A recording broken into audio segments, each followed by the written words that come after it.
And I feel like Robert Horry. I'm off this percolated. I got a percolated. I give it a percolated. They know who in the street. What's up with city? Told him she want the party and change the artillery. Energy. I'm giving none by energy. What's going on, guys? I'm Reese Bowers. Welcome back to Built from the Bomb, and this is part 2 of my custom GSX R. And I'm here at Unforgettable Customs, about to pick up my powder coated rear set and wheels. And they're sitting out here. I'll give you guys a little look. These things look fire. Then we got our rear sets in here. Oh yeah. Well, let's load these up inside the truck and get back to the shop. And we're back here at the shop with our freshly powder coated wheels and rear sets, and I am so excited to get back to working on this bike build because low-key, this is like the most interesting bike build I have ever done, and I'm just like, it doesn't even feel like I'm working on this. Like, I'm just so excited to get back in here and like put this bike together that like it's just, it's awesome. It's so awesome. We got a lot going on here at the shop.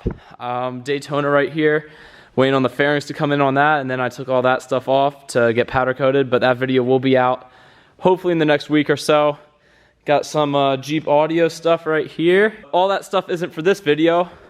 This is what we're gonna be working on right now, and I've done a couple things to this bike actually off camera, like just little things like put this bracket on that holds the fuse box. I mounted up the exhaust valve motor, and I was gonna bypass it just by unplugging all this stuff and then cutting a wire from the ECU. What I did instead was just remove the cables that go down here to the actual valve. And I figured I'd do that because I'd rather have these wires like plugged into something instead of just like out here open, and it really doesn't make a difference. This is like, what, 1/4 of a pound that's gonna stay on there. But let's get right into working on this bike. I'm gonna start off by putting the rotors on this front wheel, but I'm not gonna time lapse it. Let's just like that, the rotors are on the front wheel. Let's see if I can do the same thing with the rear. Just like that, we got this rear wheel ready to get mounted up onto the bike. So let's get right into that.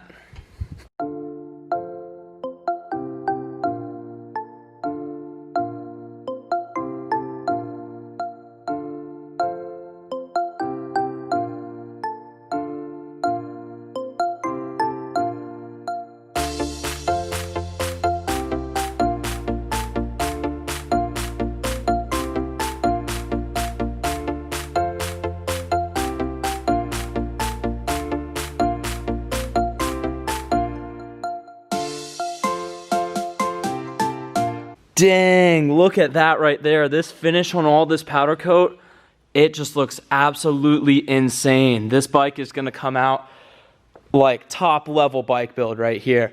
Now that I got these wheels on the bike, I'm gonna drop it off the front stand and try to figure out why I can't get these forks to sit all the way up into the frame.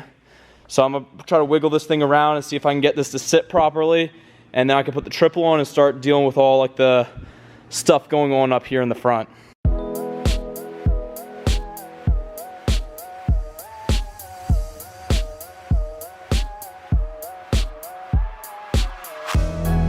We're about to go with plan B because I can't get the bearings inside of this to sit properly with like the weight of the forks and whatnot. So I'm gonna drop these forks out so I can just hold this in place and then tighten it down with like no weight on it. So I'm gonna drop these forks out of the lower triple and then mount this all up.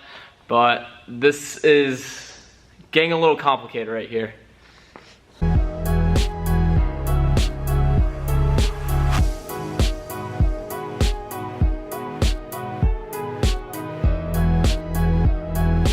What I was doing wasn't right. Even when I pulled those off and I could line it up perfectly inside of there, it wasn't compressing all the way and the bearings weren't fitting. I'm starting to look at it and I'm like, what is wrong with this? Why are they not working? So I went and looked at the old frame, and I realized that these were the seats that were inside of this frame. The bearing seats were like a lot different than the seats that were in the other frame for the bearings that I had. And I was like about to put this whole bike project on pause real quick and order just the right bearings so I wouldn't have to pound these out, because these were so hard to get out with the powder coat on there. And then there's just a little lip on it that you're able to hit from the backside. but I got these out and I still gotta put this lower seat in. I got this upper seat in and I used the old seat to help push it down and I could tap around it pretty easy. Now I gotta figure out how to pull this out, but I'm gonna get this bottom one in and I'll get back to you guys once I get that done. We are back in business. Time to start making some headway on this. As you can see, the old seats off the other frame are in there. And if you saw the way I got the seats out, because I pushed the other ones in on top and I don't have a blind bearing puller, I took this big wrench, hooked it on the lip, and then pounded it on the back side of this wrench on both sides until it finally came out. But I got it done. Now let's get into putting all this stuff back together.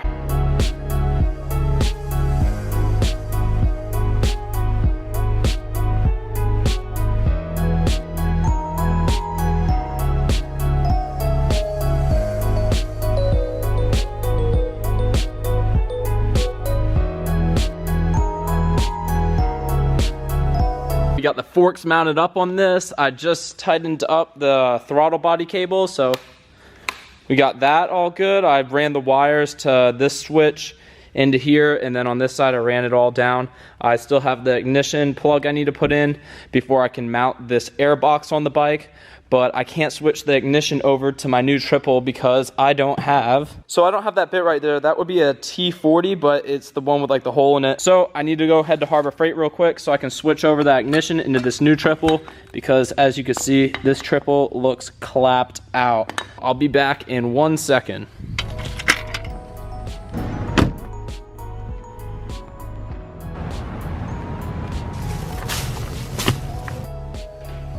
And we're back here with the sockets that I need, so let's switch out this triple.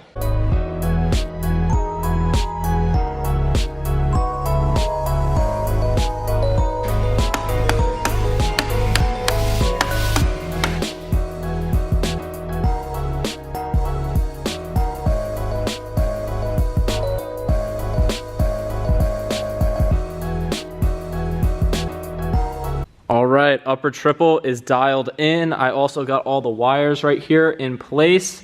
Everything's plugged in. Now the only thing I have to do before I can put this airbox on the bike is run this hydraulic line up the side of the bike and into this right here, and then we will be good to go.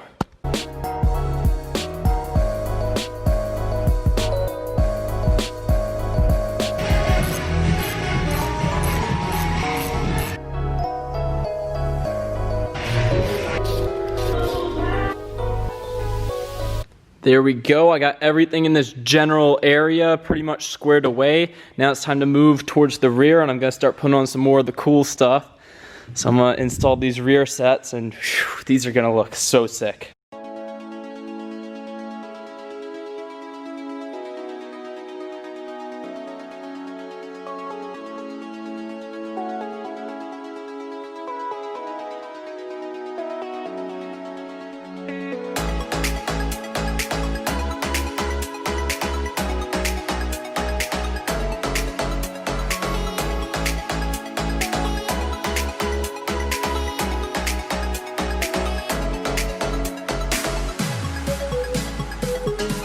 As Goon Squad would say, dang son, check that out. I got all those mounted up. I forgot that I had this long brake line on here. I'm gonna have to order a short one. I'm gonna see if I can get it the same color as that. All goes together. Got that little reservoir mounted up. All this stuff in the rear is good to go. Now it's gonna be time to move here to the front, and I'm gonna mount up this front stay bracket. And I got some new reservoirs here because this one is broken off. And then that one was just completely missing, so we're gonna put those on too. And with that front stay bracket, I'm gonna have to pull this gauge cluster out and mount it inside the new one. So let's get right into that.